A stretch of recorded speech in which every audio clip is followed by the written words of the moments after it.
Types are an essential part of the Pokemon formula. They're basically the building blocks of the entire game. Without them, the game would be a lot less interesting, and more like Happy Wars, meaning it's a bad game. So I can understand why some people would want to add a brand new type to mix things up. It would just be super cool seeing how they would interact with already existing types, but is it really necessary? I mean, don't get me wrong, I think a new type would be a really fun addition to the game and would make a lot of people happy, but like, we can live without it. I don't see anyone not playing Pokemon solely because there's not a brand new type being added every game. It's just not that high up on the list of priorities. It's underneath get Billop a new bath toy, so yeah, not that important. Sorry, buddy. But that hasn't stopped fans from wondering what a new type would even be. Many of these new types have been highly requested for over the years, but I think that most of the new types people would want to add to the game would be way too niche, to the point where it doesn't really warrant the creation of a brand new type. Maybe some sort of ability at most. It just wouldn't be that intuitive to create a brand new type just for a few evolution lines, and that's it. I think the most important part of a type is making sure that the player understands how it would interact with others, which is very difficult with some of the abstract ideas people have. So let's go over each of the popular type requests. The sound type is one of the most popular choices for a brand new Pokemon type, and I think it's a cool concept. The element of sound would make for some pretty cool Pokemon designs, and it already fits with a ton of Pokemon, like the Whismur line, Noivern line, Chatot, Toxtricity, and Meloetta. What would it even be effective or weak against? That's more or less the whole point of types after all. And since that question is already hard to answer, it just doesn't make any sense for it to be a Pokemon type. I guess you can make the argument that maybe it would be strong against water because sound causes vibrations in water, or maybe it can be the other way around and have sound be weak to water, since sound gets drowned out in water. You see the problem? It's already confusing. And don't give me some scientific bullshit. If I can't understand it, some little kid on the playground can't either. Aside from that, I don't really know how else it would interact with other types. If you were to scream at fire, I don't think it would care. It would just sit there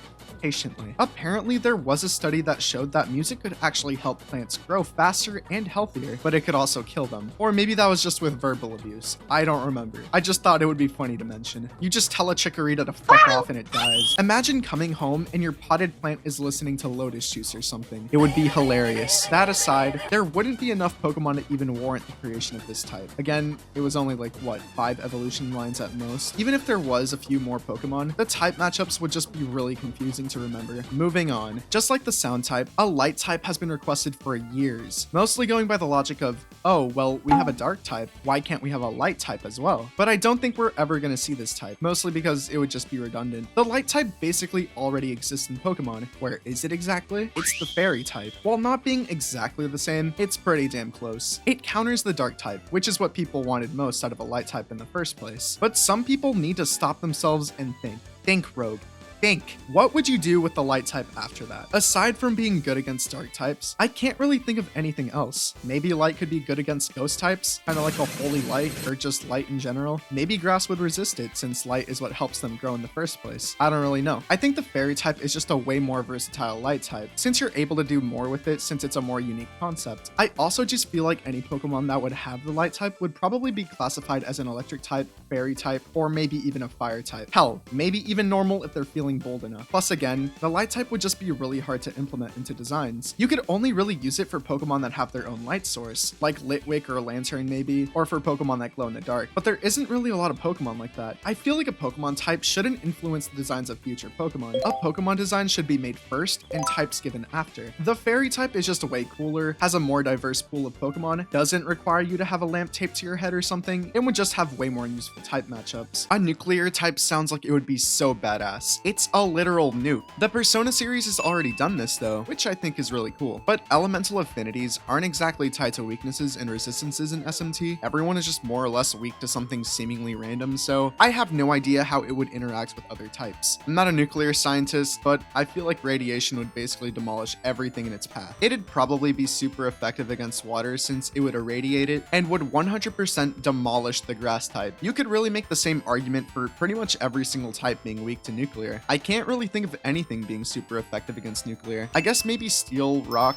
or even ground, since steel could mean like an underground bunker or vault made to withstand nuclear fallout, or maybe it would simply just resist nuclear, but at that point, it's literally just the poison type with extra steps. Although I would absolutely love to see the nuclear type be added, I don't think Japan really likes the thought of nukes. They have a bad history with them, so I wouldn't be surprised if this is completely out of the question. I don't really know much about what an earth type would be like, but I think it would more or less just be redundant no matter what you do with it. We already have the rock and ground type, and the earth is literally just made up of those two things. It's also made up of every single type that already exists. Water, grass, flying for air, steel for metals, fire for magma. It's all there. So an earth type would just make things more confusing. Just keep it simple. A time type doesn't make any sense to me. What the fuck would be categorized as time? Sure, we have Pokemon like Dialga and Celebi who have ties with time, but that's about it. You're only gonna have a few Pokemon who have time manipulation powers, and I can't think of how the time type would even work. The other types are elements or tangible things, but time is just an abstract concept. I guess time would be super effective against steel and rock since those can erode and be destroyed, but that logic can really be used against any of the types, so I'm not too sure. Eventually, fire will die out because of time, water will dry up because of time, electricity will run out over time. There's just no way to beat it and justify any weakness. Maybe time would be weak to dragons? I don't know, it just doesn't make any sense. It's way too niche to become a type and complicates things, so it just wouldn't be a great choice. The beast type honestly sounds alright, but I feel like it would just be a beefier version of the normal type, basically outshining it. Rock and ground sort of have a similar dynamic, but I think they both shine in their own ways, so neither one of them is really better than the other. Pokemon like Ursaring, Snorlax, or Zangoose could probably have the beast type, along with a ton of other normal type Pokemon, but then I would feel like the normal type would lose so many of its heavy hitters. And again, like the previous type, I don't know what the type matchups would be like. I think a good type would be one where you can just think of the type matchups on your own. Like, yeah,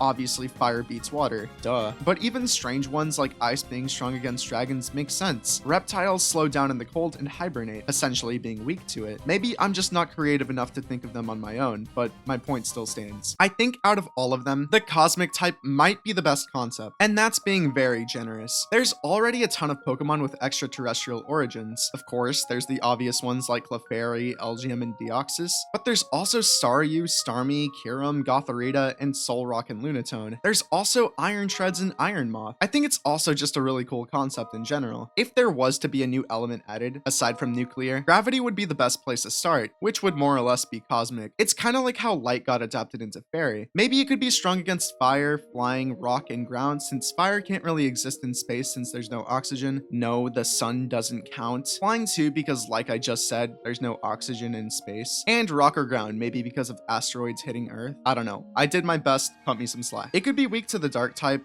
electric type, and maybe the ice type. Dark type because of black holes existing in space, consuming anything and everything in its path. Electric because, I don't know, electromagnetic waves or something. I make Pokemon videos. I'm not qualified for this. And ice because it's very cold in space, causing everything to freeze. Again, I don't think the cosmic type is necessary or would even be that good of an idea, but it's the one I can see the best shot of working out. An artificial Pokemon type, again, seems cool, but I can only really think of maybe 3 Pokemon lines that would even have it, those being Porygon, Type Null, and Mewtwo. There's probably some other ones, but I can't really think of many. I just don't think that people creating a Pokemon would give it an entirely new type. They'd probably take pre-existing genes from already existing Pokemon. It wouldn't make any sense lore-wise or gameplay-wise. This also includes a digital type. This isn't Digimon, guys, I'm sorry. All of the types I just mentioned are just way too niche and specific, and there isn't really a real need for any of them. I also just don't think there's any new types that can be added to Pokemon. They pretty much have everything they need checked off. I mean, they can't exactly create a new element out of thin air. So until we get Earth DLC or something, we're stuck with all of our current elements. And I think that's okay. The games are still fun to play, and that's all that really matters. If you desperately need a brand new type to be added to have fun, there's always fan games and ROM hacks that you can play to see what that would be like. They're perfect for that sort of thing. The possibilities are endless, and chances are, if you're playing ROM hacks, you're probably already bored of playing the same Pokemon games over and over again anyway. And I can't lie, some of them are really cool. Pokemon Sweet version reimagines a ton of already existing Pokemon as a ton of different candies and desserts, complete with puns. And it even has a completely brand new set of types based off of flavors to play around with and learn, like chocolate, strawberry, lemon, vanilla, and blue. I hate that the color blue is a flavor. It shouldn't make sense, but it does. And it's really good. It's top tier. I played a little bit of it when I was younger, and I thought it was pretty cool. And if that that still somehow isn't enough for you, you're just ungrateful.